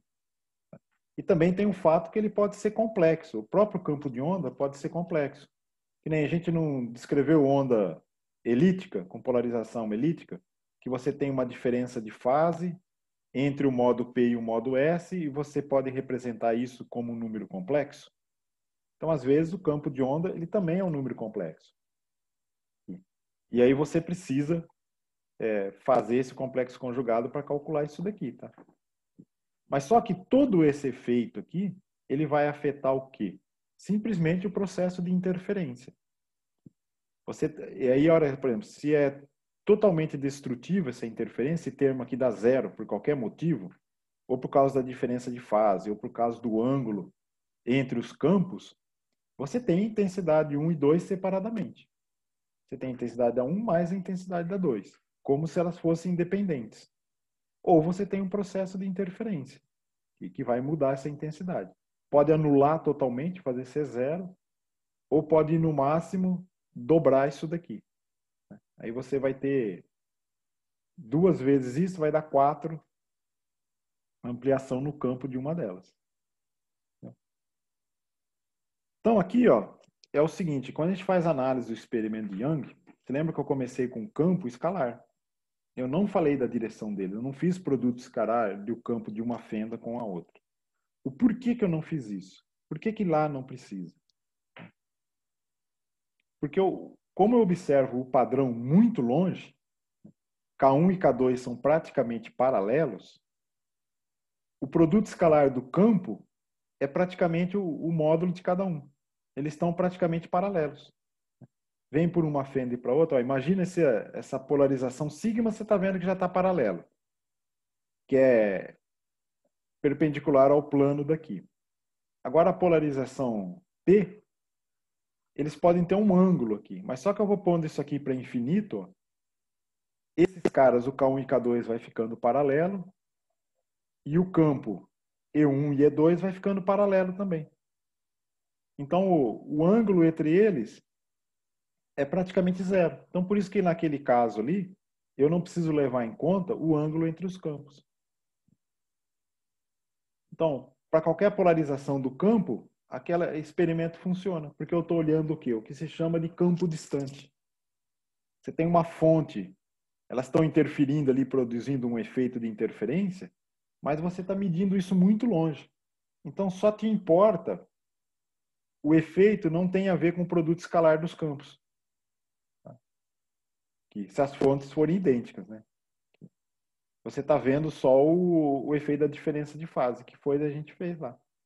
Porque, por exemplo, você pega aqui, ó, um campo emitindo uma fonte, que é a polarização P, ou seja, está no plano. O outro você põe um polarizador ali, por exemplo, você virou uma polarização sigma que está perpendicular, aqui não importa a diferença de fase, o produto escalar deles é zero. Porque um é no plano e o outro é perpendicular ao plano. Então você não vê interferência se você misturar, pegar duas polarizações ortogonais. Faz sentido para vocês isso? Espero que sim. Mas uma coisa que não vai fazer muito sentido é no outro ainda. Vamos falar disso aqui. Ó, quando você tem essa aproximação de campo distante, que é quando o produto escalar dos campos eles são praticamente paralelos, né? Então se aproxima pelo módulo deles. Então é o campo distante, polarização S, Tá? Aquela equação que estava ali no slide anterior vai fornecer isso aqui. Ó. O campo, o módulo dele, eu posso representar pela raiz da intensidade. Então, aquele termo que dependia do produto escalar dos campos, fica a raiz das intensidades, vezes o cosseno da diferença. E aí, esse padrão de interferência, né, ele toma a cara de padrão de máximo e mínimo, interferência construtiva e destrutiva. Então, aí você tem que, quando é construtiva, esse cosseno vale 1, né? E aqui vai ficar a raiz. A raiz de um é o módulo de um campo, o módulo do outro ao quadrado. Ou a diferença dele ao quadrado, das amplitudes dos campos, a diferença ou a soma deles ao quadrado. Então, você tem construtiva e destrutiva.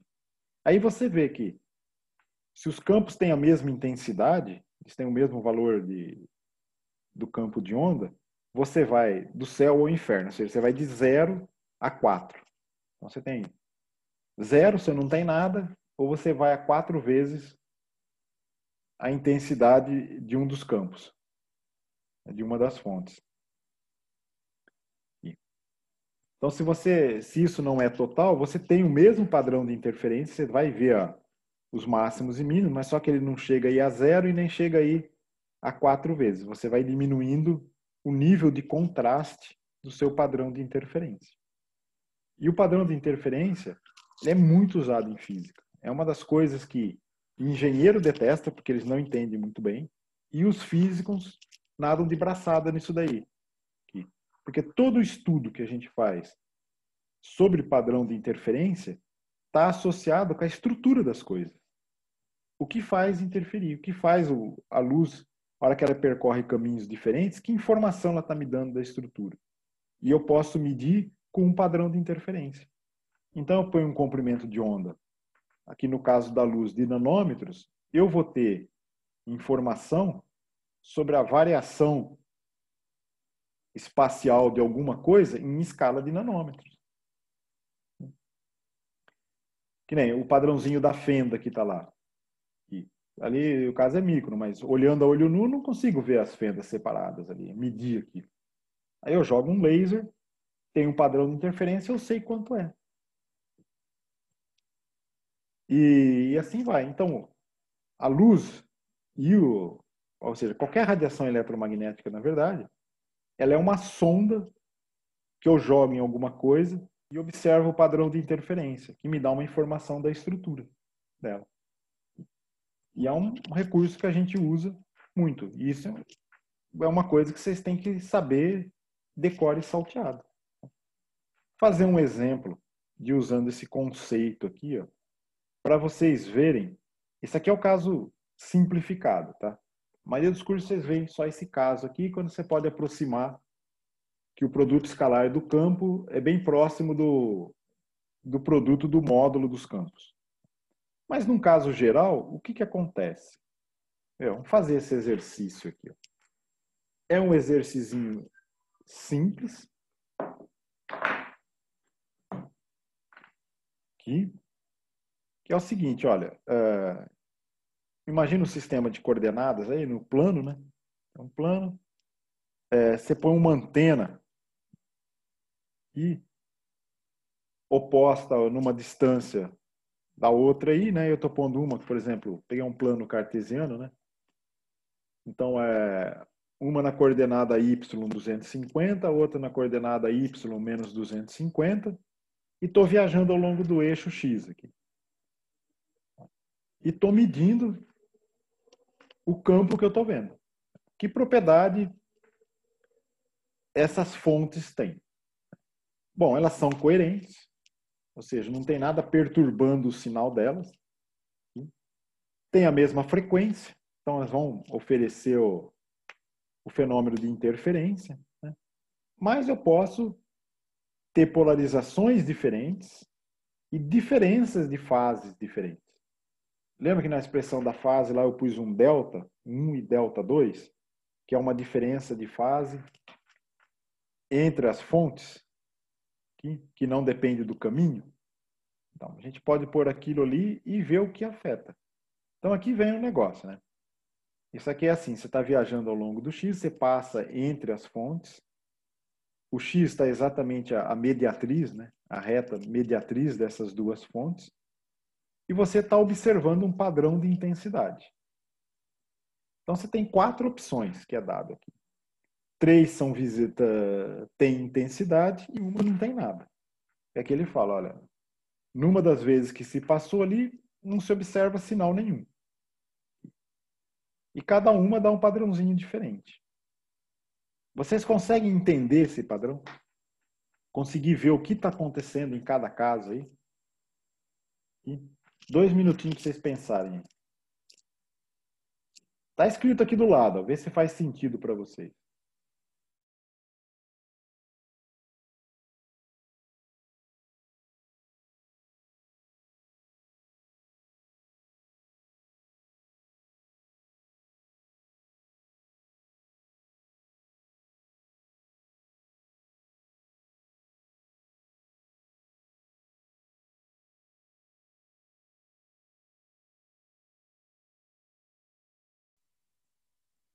Aqui, ó, essa 1 e 2 são as fontes, né? Então, aqui, ó, quando você tem o máximo, está significando que eu tenho interferência construtiva entre as fontes. Onde dá 0, significa que eu tenho interferência destrutiva exatamente no meio entre as fontes. E aí o resto é como essa interferência cai. Então, logicamente, ela é uma fonte que está caindo com a distância. Então, você vê que a intensidade vai caindo com a distância. Mas aqui no meio você tem umas coisas interessantes acontecendo.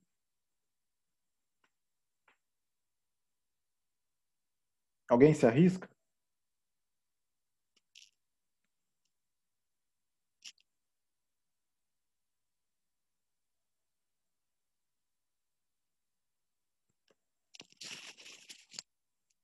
Gente, abstratismo é uma qualidade essencial para a física, hein?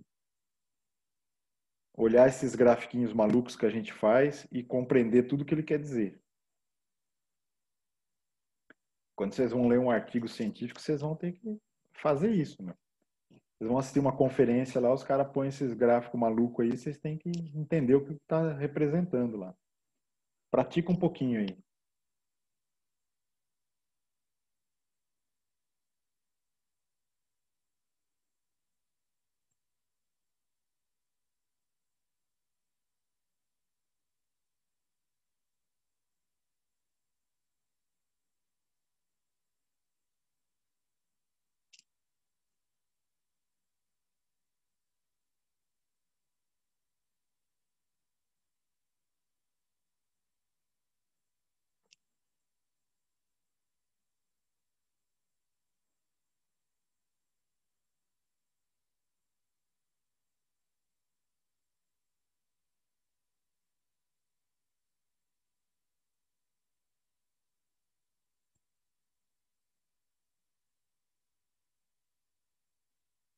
Ó, vou para o próximo slide e ver se ajuda. Então aqui está um desenho daquela situação que eu imaginei a hora que eu fiz a questão, né? Tem uma fonte aqui, outra fonte aqui. Ora, entre elas é esse ponto aqui, que é a mesma distância. Aí conforme eu vou andando aqui, eu estou sempre à mesma distância das fontes. Então aquele padrão não está sendo afetado pela diferença de caminho. Porque eu vou estar... A diferença do caminho é sempre a mesma, e qualquer que seja a posição no eixo X que eu estou aqui, ó, que é essa faixa da estrada aqui. Aqui nesse ponto P, eu tenho a onda que sai daqui e sai daqui. Em que situação ela teria interferência construtiva ou interferência destrutiva?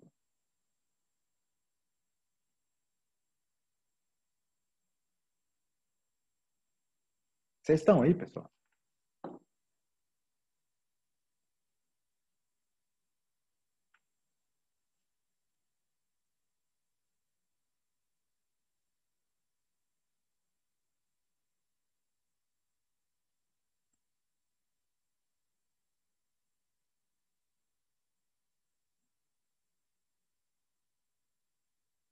Então, ó, vou esperar vocês pensarem mais um pouquinho, porque esse exercício, eu pensei ele inicialmente para uma coisa simples. Só que a hora que eu comecei a pensar nos detalhes dele, eu acabei encontrando coisas que eu nunca vi escrito em livro nenhum mencionando o assunto. Então eu achei ele um exercício mental assim muito interessante, né? Você começar em todas as possibilidades que tem aí. Então imagina assim, olha, no ponto P. Bom, dois dos gráficos que eu pus tem um pico nessa região. Significa que é o máximo de intensidade. Então significa que o campo elétrico tem que estar paralelo, que ele dá o máximo. É a máxima condição. Aquele produto escalar que está na expressão de intensidade dá o valor máximo. Aí um cai rápido, um cai mais devagar. Tá? Então isso quer dizer que conforme eu saio dessa posição, os campos, né, num caso, ele pode sempre estar mantendo a condição de interferência máxima e está só caindo pela distância. E na outra condição, conforme eu saio dessa condição, o ângulo entre os campos vão mudando também. Então, além de eu ter a queda pela distância, eu começo a ter também a queda pela mudança do ângulo entre os campos. E num caso eu tenho interferência destrutiva no centro. Por quê? Logicamente porque os campos estão com ângulo opostos. Os campos estão opostos, antiparalelos um ao outro. Então, a primeira situação seria essa aqui, olha. Tem um ponto no ponto P aqui. O vetor de onda está indo um contra o outro, eles estão indo de encontro. Ó. O K do 1 e o K do 2 estão indo em direção ao P, que é esses dois aqui. Aí eu tenho o campo elétrico sendo paralelo. Então, logicamente, para elas se moverem em direções opostas, o meu campo magnético tem que estar invertido. Porque a propagação da onda ela segue aquela regrinha. O campo elétrico vetorial campo H dá a direção de propagação. Então, se o campo elétrico está interferindo construtivamente e elas estão se propagando em direções opostas, o campo magnético, a hora que elas coincidem, tem que ser invertido. Então, isso, logicamente, é uma polarização P. Por que P? Porque o campo elétrico está paralelo ao plano e elas estão em fase ou fora de fase. Você vai falar assim, interferiu construtivamente, elas estão em fase.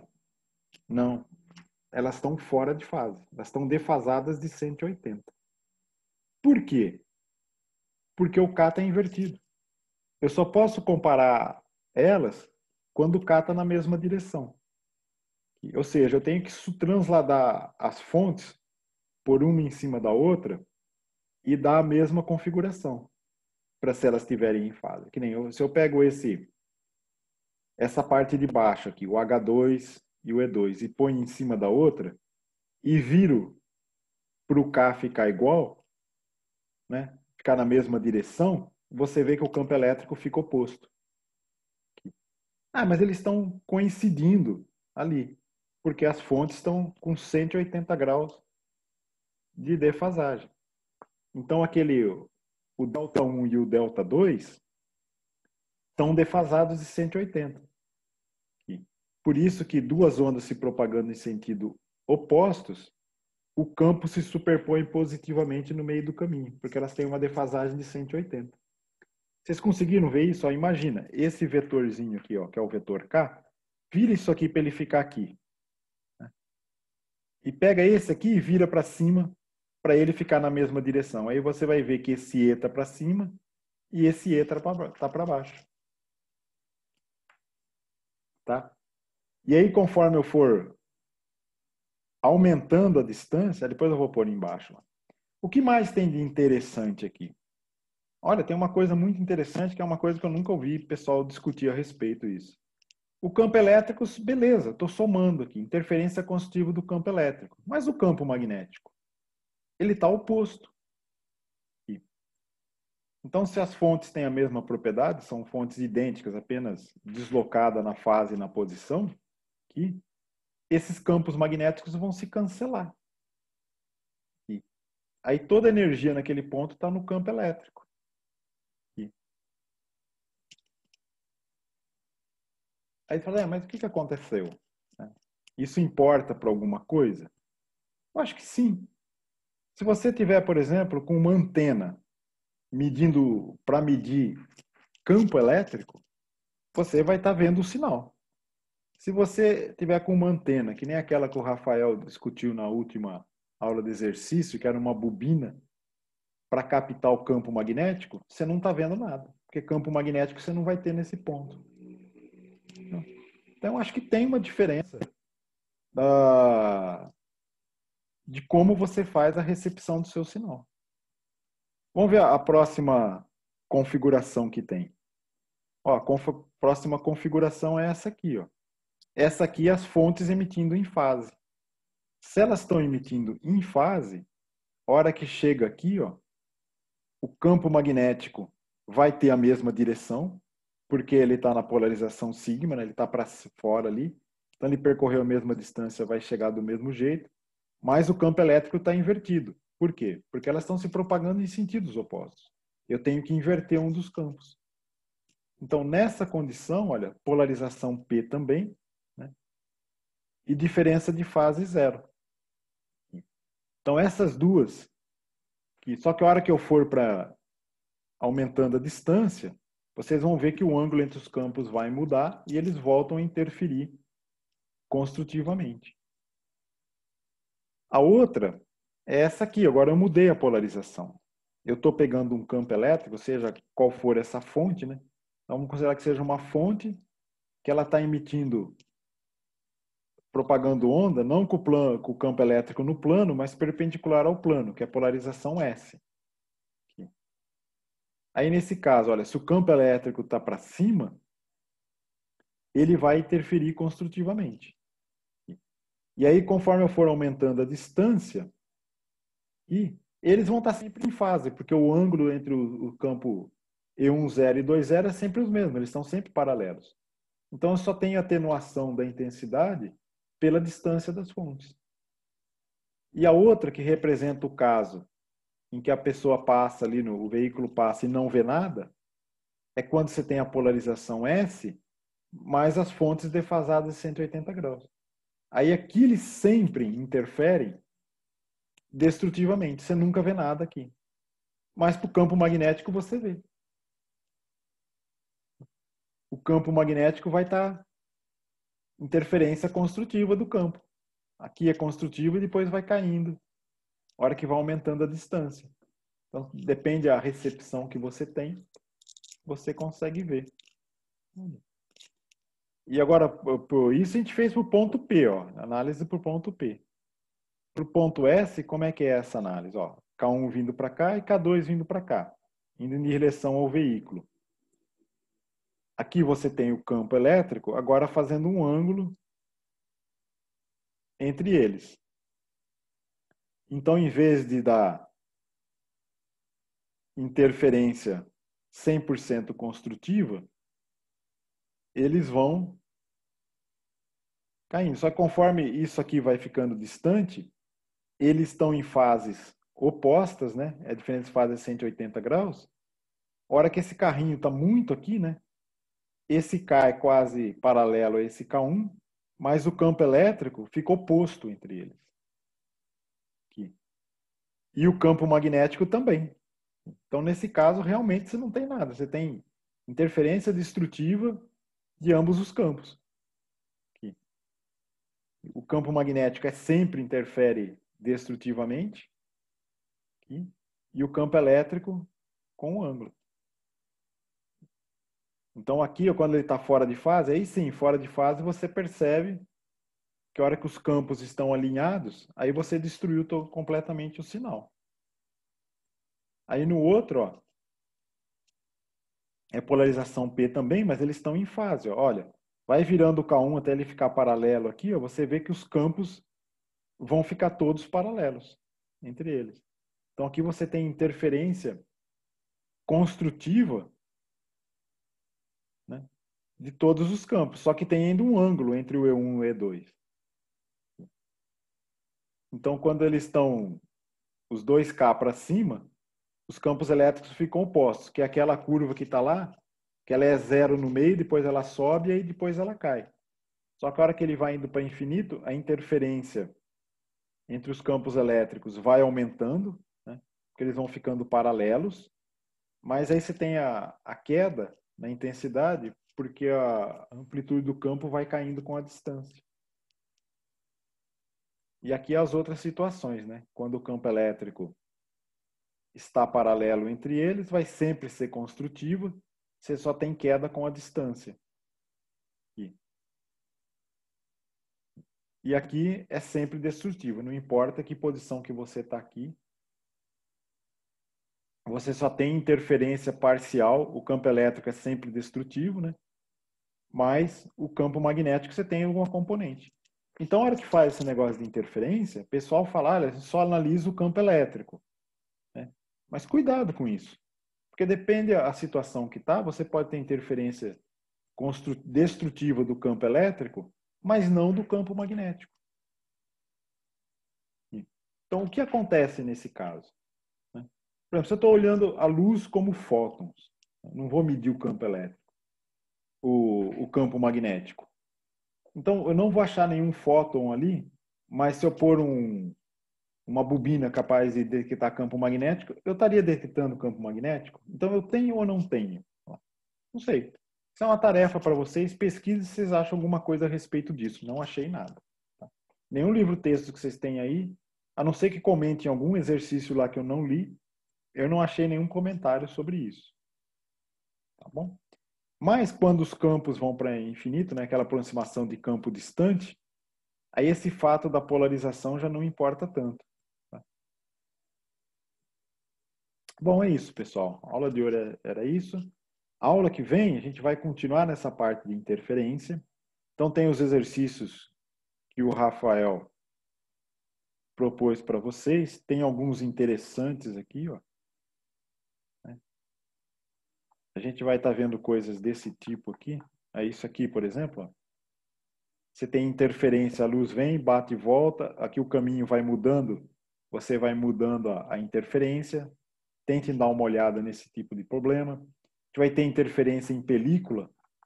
Né? Lembra que a gente pegou uma lâmina de vidro numa aula e calculou o quanto que reflete, o quanto que transmite?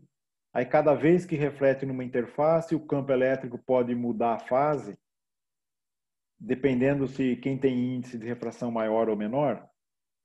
Então, você tem aqui um exercício numa película de água, que é coisa que a gente vai ver na próxima aula. Então, na próxima aula, a gente vai ver essa história de interferência em películas, tá? Ou coisas com caminho óptico que você pode usar para fazer alguns experimentos de medida. E tem uma coisa legal também, que é suponha que você pega um vidro, né? E você quer fazer um polimento desse vidro para uma aplicação em ótica. E você quer que essa superfície seja plana, perfeitamente plana, sem curvaturas. Um jeito de fazer isso, você põe um vidro que você compra do fabricante, que já vem com a especificação de ser plano, e põe em cima. Aí você vê todos os padrões de interferência formando toda vez que você tem uma variação na altura da interface de baixo. Então, é uma medida que você pode fazer também. Então, a aula que vem vai ser focada nessas coisas de interferência. Mas vocês nunca esqueçam dessa parte que eu falei aqui de superposição de duas ondas, é esse negócio do campo elétrico, tá? Do produto escalar deles e que modo de polarização eles têm. E que às vezes o campo elétrico é zero, mas o campo magnético não. Tá bom? É isso, pessoal. Algum comentário? E o presente aí?